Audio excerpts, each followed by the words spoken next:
फंस जाता है। सामने वाले को प्रसन्न करने की चेष्टा में कभी कभी उपासना में बाधा खड़ी हो जाती है। ये कैसे संतुष्ट होगा? ये बहुत बड़ी कमी है। इसी को कहा गया है दया बिना साधु कसाई, और दया करी तो आफत आई। सामने वाले को परमार्थ का उपदेश करके दूर हट जाना चाहिए।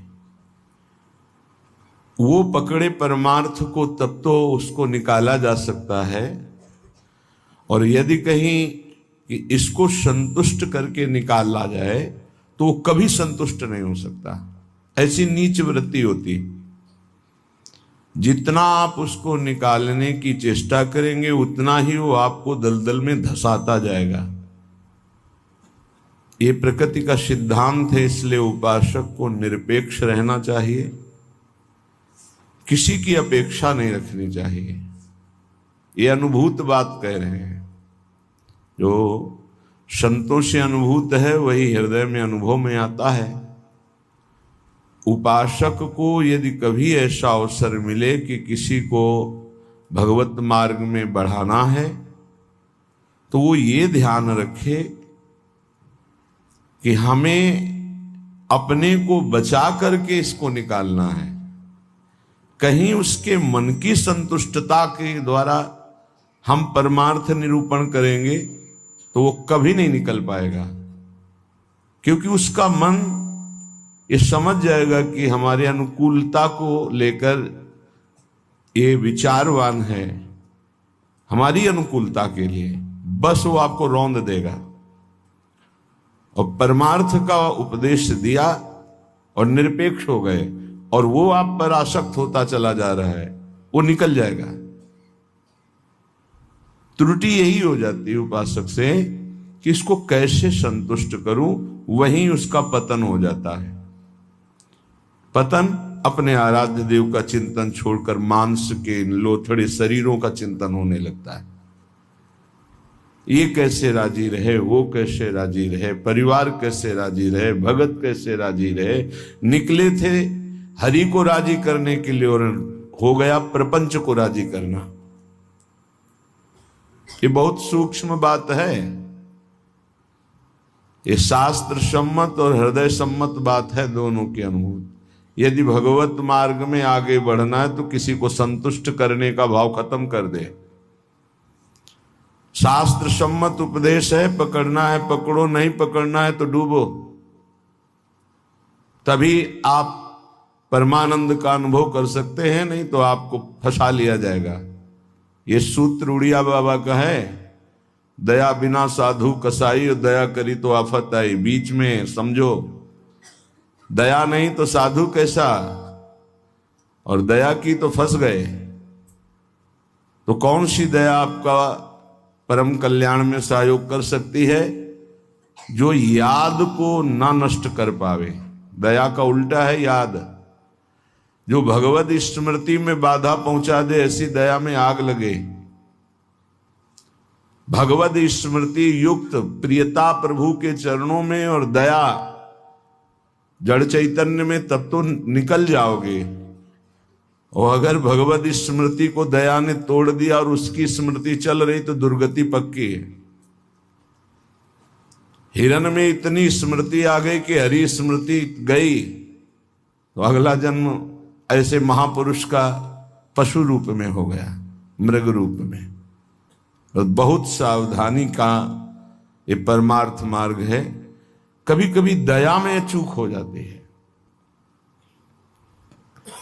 ये दया बहुत बड़ी दैवी संपदा है, कोई साधारण नहीं है। महापुरुष अपने कल्याण की बात ना देखते हुए सामने वाले का कैसे मंगल हो, इस बात पर विचार युक्त रहते हैं। पर साधक को बहुत सावधान रहना चाहिए, इस दया रूपी सद्गुण से बचना चाहिए। ध्यान से इसको पकड़ लीजिए, दया रूपी सद्गुण से बचना चाहिए जब तक भगवत प्राप्ति ना हो जाए। दूर से दया का भाव, दूर से हृदय में कहीं इसका भाव प्रवेश हो गया कि इस पर दया करनी है, हम बड़े दयालु हैं, तो फंसा फंसाया है। भजन करने से हृदय बड़ा द्रवित हो जाता है। द्रवित हृदय में करुणा और दया की लहरें उठती रहती हैं। उसको लगता है क्या दे दूं, क्या कर दूं, कैसे ये भगवान में लग जाए। अच्छी बात है, पर व्यवहार में ये तुम्हारी बात कोई जान गया कि तुम इतने दयालु हो तो दुरुपयोग कर देगा, तुम्हारी इस दया का दुरुपयोग हो जाएगा। बहुत अच्छे से इसको समझ के बोल रहे हैं। इसलिए चाहे गृहस्थ हो चाहे विरक्त हो, यदि भगवत प्राप्ति करनी है तो दया रूपी सद्गुण को हृदय में दबा दो। बाहर से निरपेक्ष और उदासीन रहो। जब कभी भगवान ऐसी सामर्थ्य दें तो निरपेक्ष होकर के उससे कोई आसक्ति न रखते हुए उपदेश कर दिया और दूरी बनाए। नजदीकी बनाया तो फंसे, ये ऐसे है प्रपंची। नजदीकी बनाया तो फंसे, और फंसे तो तुम्हारी निंदा ये करेंगे, तुम्हारे ही विपरीत चलेंगे। बहुत सावधान। जैसे डूबने वाले को बचाने वाला जाए और चतुर तैराक ना हो, चतुर इसलिए कि अपने को बचा ले, तैराक इसलिए कि उसको भी निकाल ले, तो डूबने वाला पहला काम करता है बचाने वाले को डुबोता है और ऊपर उठ के सांस लेना चाहता है। बस ऐसे ही बहुत समुद्र में, प्रपंच में कामी क्रोधी लोभी ऐसे जो जन डूबे हुए हैं, साधु का कर्तव्य है उनको निकालना, पर परम प्रवीणता पूर्वक अपने को बचाते हुए, नहीं तो पक्का डूब जाएगा। पक्का अनुभव की बात है। संतों की जो बातें होती है छाती की बातें होती, पढ़ी लिखी बातों में उतना प्रभाव नहीं पड़ता जितना हृदय की अनुभूत बातों पर पड़ता है। फिर अनुभव होगा कि बड़ा इष्ट कठोर है, वो हमारी रक्षा नहीं की, हमको बचाया नहीं, हम संकट में फंस गए। तो इष्ट शास्त्रों में संतों के रूप में, गुरुदेव के रूप में उपदेश करते हैं। निरपेक्षम मुनिम शांतम निर्वैरम समदर्शनम। कहां यहां ऐसा लिखा है कि तुम ऐसी दया करो कि उसी का चिंतन करने लगो, उसी के गले लग जाओ, उसी को अपना मान लो? कहां लिखा है? निरपेक्षम, किसी की अपेक्षा नहीं। हम उपदेश कर रहे हैं, उसको पकड़ो तो आओ, जैसे हम चाहें वैसे चलो तो आओ, नहीं तो जाओ। भगवान का ही सब बनाया हुआ खेल है, भोगो खेलो, नरक जाओ स्वर्ग जाओ, तुम्हारी रुचि। अगर मुक्त होना चाहते हो तो आज्ञा का पालन करो, निरपेक्ष रहे। निरपेक्षम मुनिम, मननशील, एक क्षण भी अपने प्रभु को ना छोड़े। इस संसार का सूत्र है। यदि आप निरपेक्ष रहे तो आपकी चरण धूल माथे पे चढ़ाएगा और आपकी आज्ञा का पालन करेगा। और यदि आपने दुलार कर दिया, उसको अपेक्षा कि ये भगवान को प्राप्त हो, ऐसी चेष्टा करके दुलार कर दिया, तो वो तुम्हारी बात को रौंद देगा। सामने वाला यदि अपना परिवर्तन नहीं चाहता तो पूरा जीवन संग दे दो तो भी उसका परिवर्तन नहीं होने वाला। अगर परिवर्तन चाहता है तो दूर से एक शब्द सुनकर उसका परिवर्तन हो जाएगा। साधु बहुत सावधान। बड़े बड़े जो संत अनुभव करके बोल गए हैं, वो अपने अनुभव से बोल रहे हैं, अपने हृदय की बात बोल रहे हैं। आप पकड़ लोगे तो आपका चिंतन नहीं बर्बाद होगा, वो अनुभूत बात आपको माया से बचा लेगी। सदैव अपने इष्ट देव के विचार में रहना चाहिए। भूल ये हो जाती है कि हम उसे प्रभु न मानकर उसका कल्याण करने का ठेका ले लेते हैं, हम इसका उद्धार कर सकते हैं। भूल हो गई। हमारे प्रभु आए शिष्य का रोल करते हुए, स्वांग करते हुए, तो स्वांग मात्र करना गुरु का असली बात नहीं है। गुरु शिष्य एक ही परमात्मा तत्व विराजमान है, असली बात है। ये भूल हो जाती है। कैसे ये संभले, कैसे ये दुखों से निवृत्त हो, कैसे भगवान को प्राप्त हो। थोड़ा बस उसके अनुकूल हो गए, वो तुम्हारी हर बात रौंद देगा, तुम्हें सेवक बना देगा, अपना गुलाम बना देगा। मान लेना हमारी बात, दिमाग में लिख लेना। एक साधारण विषयी आदमी तुम्हें अपना गुलाम बना सकता है। कैसे? उसकी अनुकूलता को यदि तुमने परोसा, बस वो तुम्हारी आज्ञा का उल्लंघन कर देगा। ऐसे सात्विक जन बहुत कम होते हैं जो ये बात सोचे कि ये किसी की तरफ देखते नहीं, किसी से बोलते नहीं। इन्होंने हमारी तरफ देखा, हमसे बोले, बात किया, अहो भाग्य। ये हम अपने अनुभव की बात और संतों के अनुभव की बात करते हैं जो माया मुक्त हैं, माया मुक्त हैं। किसी को उपदेश देकर निरपेक्ष हो जाना, यही उसके कल्याण का स्वरूप है। उसको दुलार करना अपने और उसके दोनों के पतन का रास्ता है पक्का। संसार में कहीं कोई भी यदि भगवत मार्ग में चलना चाहता है तो शब्द पकड़कर निकल जाएगा माया से। और अगर गुरुजनों के, महापुरुषों के वचनों को नहीं माना तो हम लौट जाएं उसके चरणों में, हमारे ऊपर से खेले, तो भी वो कल्याण को प्राप्त नहीं हो सकता, क्योंकि वो वचन का पालन नहीं कर रहा। गुरुजनों का उदास रहना हमारे लिए अत्यंत आवश्यक है, क्योंकि जब वो उदासीन होकर तिरछी चितवन से देखते हैं तो हृदय थर्रा जाता है और धर्म पूर्वक चलता है। और जब गुरुदेव मुस्कुरा देते हैं तो उसका उल्टा फल होता है, हमें गर्व हो जाता है और हम उनकी आज्ञा का उल्लंघन कर देते हैं।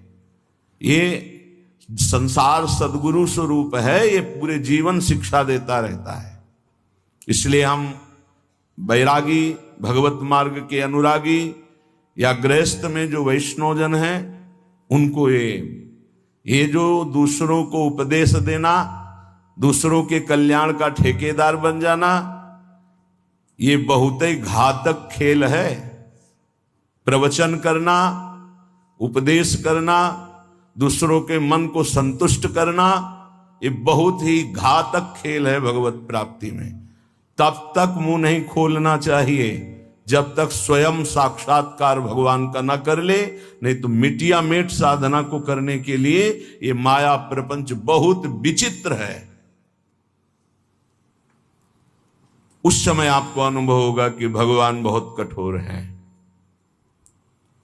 हमारी बात नहीं सुनते, हमें बचाया नहीं, इसीलिए पहले भगवान संत और शास्त्रों के रूप में बोल दिए हैं, ऐसा करोगे तो परिणाम ऐसा होगा। सावधान, तब तक कभी किसी को शिष्य ना बनावे जब तक स्वयं भगवत प्राप्त ना हो जाए। तब तक कभी प्रवचन उपदेश ना करे जब तक स्वयं प्रवचन उपदेश का आचरण जीवन में उतर ना जाए। जब सामने वाले में भगवान का दर्शन हो तो फिर स्वांता सुखाए तुलसी रघुनाथ गाथा। अपने अंतःकरण में भगवत प्रेम उल्लसित होते हुए भगवत चर्चा, ये आत्म सुख के लिए है। नहीं तो बाधा पड़ जाएगी, पक्का बाधा पड़ जाएगी। इष्ट का चिंतन छूट करके इसको कैसे प्रसन्न करें, इसको कैसे राजी करें, इसको कैसे दुलार करें, बस इसी में अब आप विचार करो। एक संसार त्यागी वैरागी भगवान के मार्ग का पथिक प्रपंचिक शरीराभिमानी भोगी विषयी पुरुषों के संतुष्टता के लिए वो विचारवान हो गया। ये विचार है गलत। तुम्हारे विचारों का उनके विचारों में प्रवेश हो जाए और वो तुम्हारे विचार में मगन रहे, तब उनका कल्याण होगा। तुम अपने विचारों को दबाकर उनके विचार में मगन हो गए, तुम्हारा पतन हो जाएगा। इसीलिए प्रचार प्रसार के लिए सिद्ध पुरुषों का अधिकार है। श्री वृंदावन दास जी महाराज विचारत ऐसे ही दिन रात दिन इसी विचार में मगन रहो।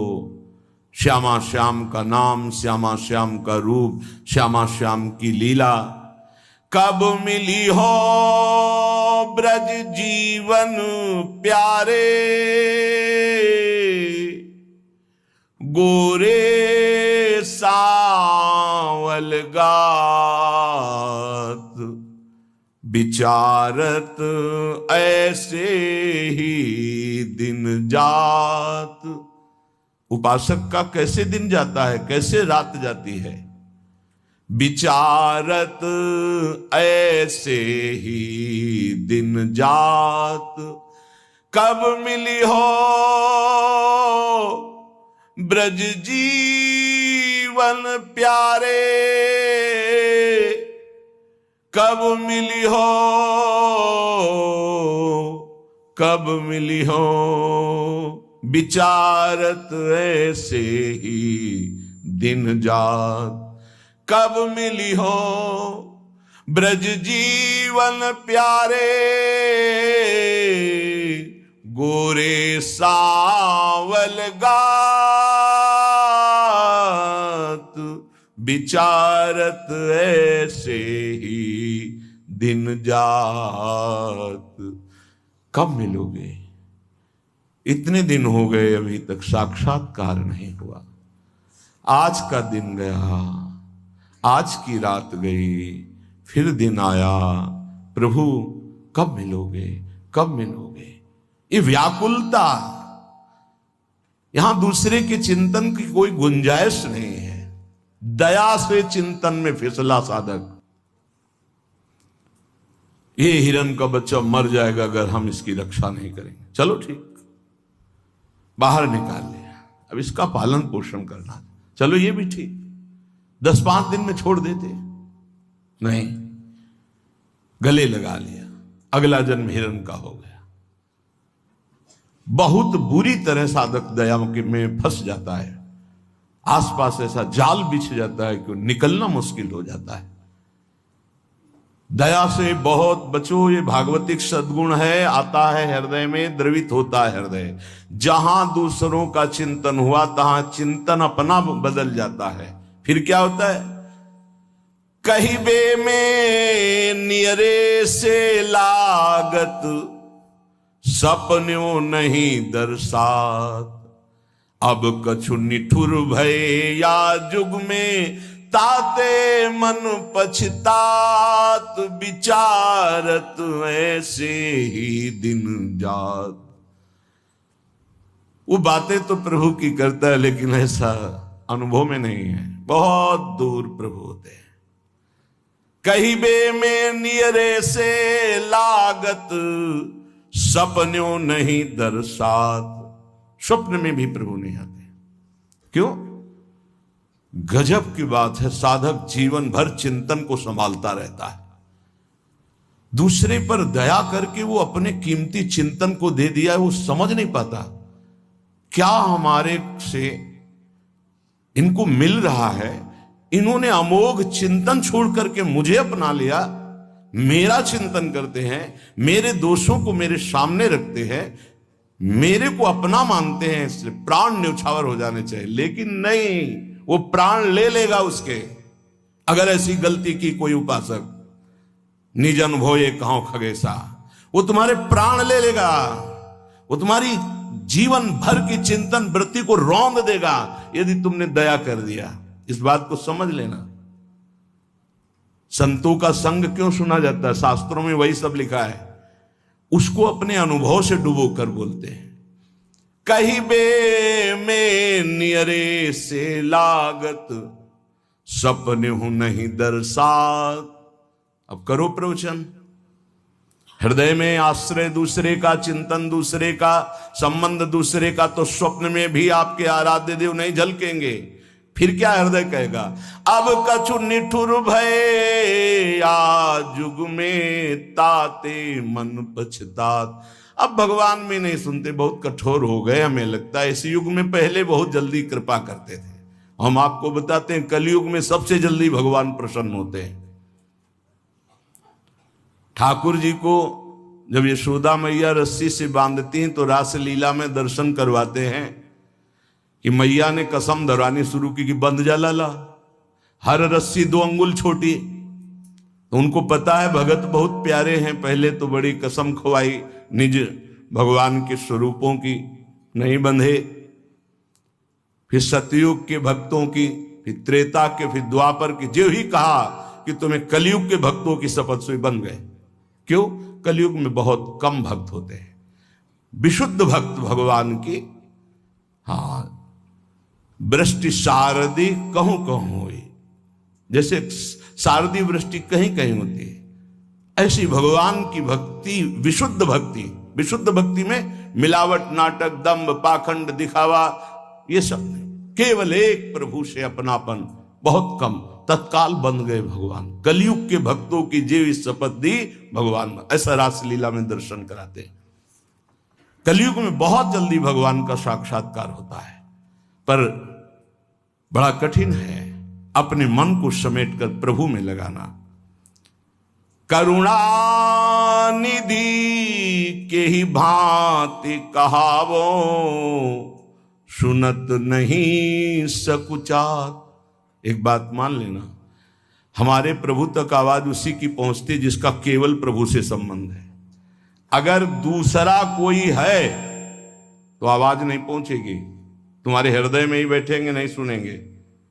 आवाज पहुंचती है जब केवल प्रभु रहते। जैसे द्रौपदी जी, जब तक कोई और था, अपना बल था, तो आवाज नहीं निकली। क्या द्रौपदी जी के हृदय में भगवान का चिंतन नहीं होता क्या? महाभारत में लिखा है, जो ही दुशासन आया तो भगवान का चिंतन चल रहा था, क्योंकि महाभागवत में कोई ऐसा नहीं कि श्री कृष्ण का विस्मरण था, लेकिन बल था पांडवों का, बल था औरों का, पुकार नहीं हुई, पुकार नहीं हुई। महाभारत प्रसंग में पढ़ के देख लेना, जीव ही दुशासन गया उस समय द्वारिकाधीश भगवान के चिंतन में बैठी थी, क्योंकि रजस्वला थी। बल था कि ये सभा में ले जाएगा, 5 पति हैं, भीष्मादि महापुरुष, आश्रय अन्य होने के कारण वो केवल अंदर चिंतन चल रहा था, पुकार नहीं हुई थी। बहुत सावधानी से समझने का विषय। जब सब बल छूट गया, तब उन्हीं का जो हृदय में चिंतन हो रहा था, जो ही पुकार हुआ तो चमत्कार हो गया, वस्त्रावतार भगवान का हो गया। इसलिए करुणानिधि हैं, पर वो सुनेंगे नहीं जब तक आपका कोई और है। ये बहुत जल्दी फोन नंबर लग जाता है हमारे ठाकुर जी से। नंबर है एक, बस एक। मेरे तो गिरधर गोपाल, दूसरो न कोई। बात कर लो, सब डिलीट करो। सबकी ममता ताग बटोरी, मम पद मन ही बांध बर डोरी। कनेक्शन, जय जय, तुरंत उत्तर मिलेगा। हाँ बोलो, आपने कनेक्शन है नहीं फैला। कनेक्शन तो जननी जनक बंधु सुत दारा, तन धन धाम सुरद परिवारा। तो इनसे बात करो, हरि से कैसे होगी? हरि से बात करने के लिए एक ठसक हमारे माई श्यामाजू को राज, एकमात्र प्रियाजू से अपनापन। तो अभी बात कर लो। लेकिन धिक्कार है हमारे मन को, हमारी इंद्रियों को, हमारी बुद्धि को बड़े परमार्थ के बहाने से चुराती माया। माया कोई विपक्ष बन के थोड़ी आती है, नहीं तो साधक विपक्ष को पहचान के फौरन अपने को बचा ले, वो भी चतुर खिलाड़ी है, पक्ष बन के आती है। हम इसका कल्याण कर देंगे, ये हमारी सेवा में है, ये इसका मंगल होना चाहिए। मार देगी। विपक्ष सेवा के बहाने से घुसता है और फिर मार देता है। ये बात ध्यान रखना, पकड़ लो हमारी बात को। एक परमहंस जी हमें मिले, वो आर्मी में मेजर थे, बाद में संत बने। बहुत ही हष्टपुष्ट शरीर, हमसे 1 बीता लंबे, और भारी त्रिशूल हाथ में रखते थे। गौ रक्षक, हजारों गौओं को ट्रकों से छुड़ाया था। तो विपक्ष मूड़ मुड़ा के, सफेद अचला सफेद ऊपर, साष्टांग दंडवत उनके आश्रम में। महाराज हमारी गौ भक्ति बहुत जोर की। कसाई था, आपका शिष्यत्व स्वीकार करने आए, जो आपका नाम सुना, आपकी गौ भक्ति, तो उनका भैया बड़े भाग्य हैं आपके, बस हमें केवल गौ सेवा करनी है, आप अपनी गौ सेवा में रख लो। हजारों लाखों गौएं थी, और इतनी नम्रता 1 साल में की कि सेवा में आ गया, शरीर सेवा में। हर बार साष्टांग दंडवत, हर बार जे भी बस उसने ये स्वांग ही रचा था, जे भी शरीर सेवा में आया 2-3 दिन के अंदर वो रात्रि में दूध लेते थे 2 लीटर गाय का, उसी में जहर, जे ही पिया दूध से तुरंत अंदर, वो बड़े भागवतिक थे, तुरंत अंदर आया, तुम्हें जहर दे दिया गया। बुलाया, कहां है वो? गायब, है नहीं। 5 लीटर गौमूत्र पिया, हमसे एक बीता लंबे से, बस उनको यही समझ में गाय बचा सकती है। 5 लीटर जो ही गौमूत्र पिया, 5 मिनट में ही इतनी उल्टियां हुई कि सब बाहर। थोड़ी देर के लिए मूर्छित रहे, कोई डॉक्टर की जरूरत नहीं पड़ी और ठीक हो गए। एक तो भागवतिक दिव्य श्रद्धा उनकी, दूसरी गौमूत्र ने उनको बहुत सी उल्टियां करा दी। 5 लीटर, ढक्कन 2 ढक्कन की बात, इतनी गर्मी, 5 लीटर मतलब बार बार उल्टियां, तो सब बाहर निकल गया। और सामर्थ्यशाली भगवत चिंतन परायण गया न सेवा के मिस्से। विपक्ष कभी विपक्ष बनकर नहीं आता, मित्र बनकर आता है। ऐसे ही साधक पक्का समझ ले, माया विपक्ष, वो मित्र बन करके आएगी, वो आपकी सेवा में से आएगी, हाथ जोड़ के आएगी और रौन कर पैरों से चली जाएगी। कागज में लिख लो, दिमाग में लिख लो। कैसे जानोगे माया विपक्ष आ गई हमारी सेवा में? जिसके संग से प्रभु का चिंतन छूटे और उसका चिंतन बनने लगे, चाहे जिस भाव से हो, चाहे दया से हो, प्यार से हो, दुलार से हो, किसी बात से हो, बस समझ लेना ये विपक्ष है, अपना पक्ष नहीं। क्योंकि जिसके संग से प्रिया प्रीतम की स्मृति निरंतर चले वो तो अपना पक्ष, और जिसके संग से प्रिया प्रीतम का स्मरण चला जाए और उसकी स्मृति आ जाए तो जाके प्रियन राम वैदेही तजिए ताहे कोटि बैरी सम जद्यप परम स्नेही, परम स्नेही का रूप लेकर के आते। बहुत सावधान उपासक को रहना चाहिए, नहीं तो करुणानिधि प्रभु होते हुए भी तुम्हारी बात नहीं सुनेंगे, तुम्हारी आवाज नहीं जाएगी वहां तक। फिर कहोगे भगवान ने बचाया नहीं, तुमने सिद्धांत का भंजन किया, सिद्धांत के विरुद्ध चले, इसीलिए तुम मारे गए, इसीलिए तुम्हें गिरा दिया जाएगा। बाद में दोषी तुम होगे क्योंकि तुमने दया की, यहां भी और परलोक में भी। 3 जन्म लगे भगवत प्राप्ति के लिए।